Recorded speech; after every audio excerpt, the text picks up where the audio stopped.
Child support reimbursement. Avoid costly mistakes. If your child support agreement, whether it's a handshake deal or through the courts, includes reimbursement for things like medical bills, childcare, or extracurricular activities, you're going to want to make sure that you're on top of those expenses throughout the year. You don't want to wait until the end of the year to gather everything together and try to come up with a list, because you may end up missing something. I've said before that I feel that it's a mistake to have a handshake deal for child support, because this opens up the door for your ex-spouse to manipulate you by using that child support money to get different things. Maybe they're trying to control whether or not you date people or not. And if you're dating someone, they decide they're going to withhold child support, or they want to get more time with the kids than what is ordered by the courts. And so they start withholding the payments. These are things that you definitely want to avoid because they just cause headaches. When you have a child support order through the courts, they will take care of determining what the child support amount is. They will also outline who is responsible for reimbursing who for different items. And this is all based on the amount of income you each make. So it will be divided. If you both make the same amount of income, then most likely your child support order will just be an outline of what bills you each will reimburse the other for. It probably will not include any kind of actual child support unless there is not a 50-50 agreement. If the wife or the husband, one of them has full custody or a majority of the custody of the children, and they both make the same amount of money, then chances are the husband or the wife, whoever has less custody of the children, is going to have to pay some type of child support. But you also want to make sure that you're getting reimbursed for all of these other things that you're paying. So even if you're not getting child support, you definitely want to have some type of a court order that outlines how different expenses will be distributed between the two of you. As an example, for my divorce, my ex-husband and I were making about the same amount of money at the time of the divorce, but I was going to have a little bit more custody of the children. So we decided that he would pay me a certain amount of money every month. And we actually had that put into our divorce agreement rather than going through the courts. However, we did get into a situation where payments started to be late, and he was arguing about having to pay for certain extracurricular activities and things of that nature.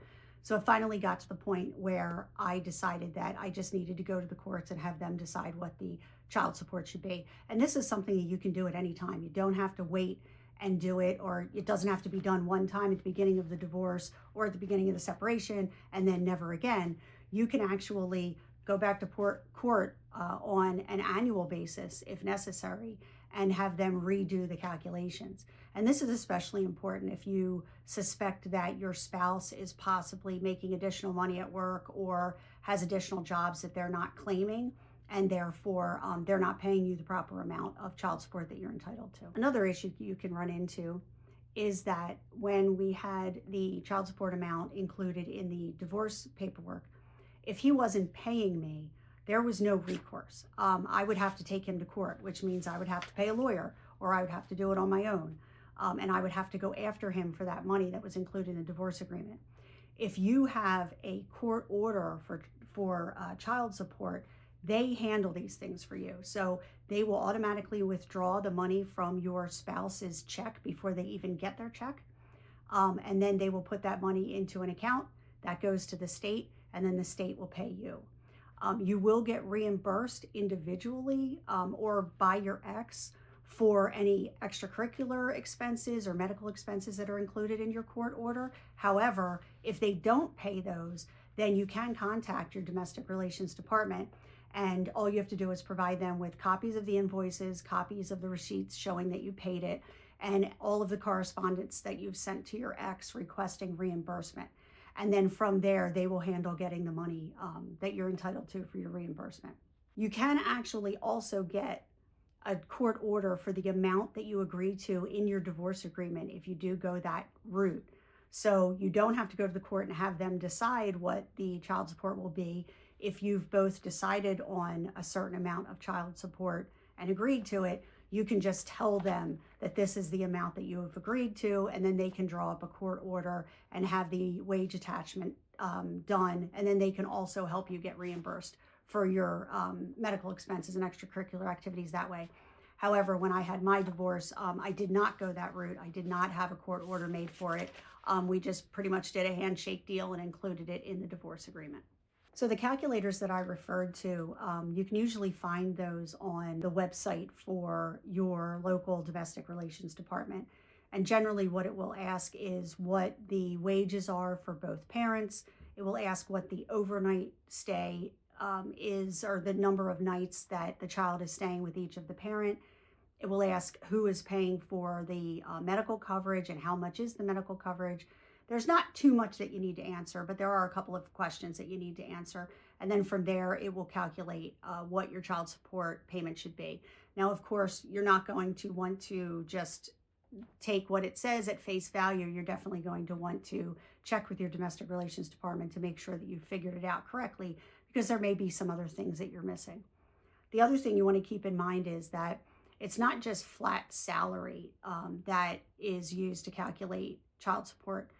If your spouse has a company car or other things that are paid for by the company that they work for, and therefore they don't have expenses for those items, or they get bonuses or some type of profit share on a regular basis. These are all things that can be included in the child support calculation to make sure that you are getting your fair share for the children of that amount of money. The only problem there is, depends on what type of job that your spouse has.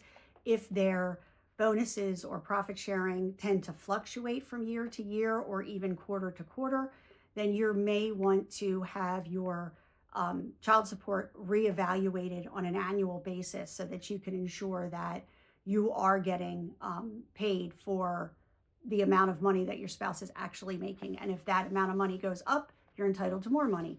And on the flip side, if you are the spouse that's paying the child support and your salary goes down, then you have every right to go to the domestic relations department and ask for another calculation to be performed based on the decrease in your salary. You do have to make sure, though, the decrease in your salary is not because of something you did. So you didn't get fired from your job, or you didn't take a job that makes where you make less money so that you can try to avoid paying as much in child support, because they will see through those things. And they can just continue to use your prior salary as the calculation if they feel that you've somehow done something to lower the amount of money that you're making. You're going to want to keep a spreadsheet of all of the expenses that you've paid out so that you can make sure that you're reimbursed the proper amount. Your spreadsheet should probably include things like the date of the appointment. We'll say just for doctor's visits, we'll use that as an example. You're going to want to write down the date of the appointment, which child, if you've more than one child, attended the appointment, how much was it, how much did you pay, and then how much are you due to be reimbursed by your spouse. In addition to the spreadsheet, you're going to want to keep copies of all the invoices and receipts for any expenses that you paid. So just make sure that if you pay cash at a doctor's appointment, that you get a physical receipt showing that you paid cash, because otherwise you'll have no proof that you paid that bill. I tend to pay everything with credit cards. Then that way, if I were to lose the receipt, at least I can go back to my credit card statement and I can see that I made the payment and what date I made it for. And then it'll also say who it was that I paid. But these are all very important, because if you don't have these items, your spouse can contest having to reimburse you for these expenses. So you definitely want to make sure that you keep accurate records in this case. This would also go for if your child is in childcare, if your child has extracurricular activities that you're both responsible for paying for. All of these things you're going to want to keep very accurate records. In addition, as far as medical insurance goes, whoever carries the medical insurance is responsible for providing the other parent with copies of the cards that they're going to need for the doctor's offices, as well as any forms that they might need for reimbursement if they were to pay a bill on their own and then wanted to get reimbursed from your medical insurance if they did not run the appointment through the medical insurance to begin with. They're going to need a way of providing that information to the insurance company and getting reimbursed. You also need to provide them with copies of the insurance information as far as what the deductibles are, any copays that you're going to have to pay at the doctor's office, and things of that nature. Things can start to get kind of complicated if your spouse is the one that carries the medical insurance and you're the one receiving the child support. So my current husband and I are actually dealing with both types of situations. My ex-husband carries the medical insurance, but I'm the one that takes the children to all of their doctor's appointments and things of that nature. So I pay a lot of the co-pays in the office. And then also because I'm the one that takes them and I'm the one who signed the paperwork saying that I was financially responsible for them, I'm the one that then all of the bills come to. So the only thing that I would suggest is if your ex is amicable to going to the doctor's office and signing those documents themselves, if they are the ones that carry the insurance, then all of the bills will go to that ex-spouse. So you may still be responsible for paying any co-pays in the office that you would then need to be reimbursed for, but any other bills that come in from the doctor's office would go to your spouse for payment, and then they could seek reimbursement from you for whatever portion you may owe. So as I said, in my case, I take the girls to the doctors. I'm the one who pays the co-payments, and I'm also the one who all of the bills come to. So I still need to seek reimbursement from my ex-husband for all of these bills, yet I don't actually see the bills that come from the insurance company. So it's definitely put me at a little bit of a disadvantage in this situation. On the flip side, my current husband's ex-wife is the one that holds the insurance, and she also insists on taking their son to the majority of his doctor's appointments. So she handles paying all of the medical bills, and then she requests reimbursement from us. So what I will say about this situation is don't be an asshole. If you are the one who is seeking reimbursement from your ex-spouse, do it on a monthly basis, a quarterly basis, even every 6 months. But do not wait until the end of the year to all of a sudden send your ex-spouse a bunch of documentation and bills and a big bill that they're going to have to pay to reimburse you for their medical expenses.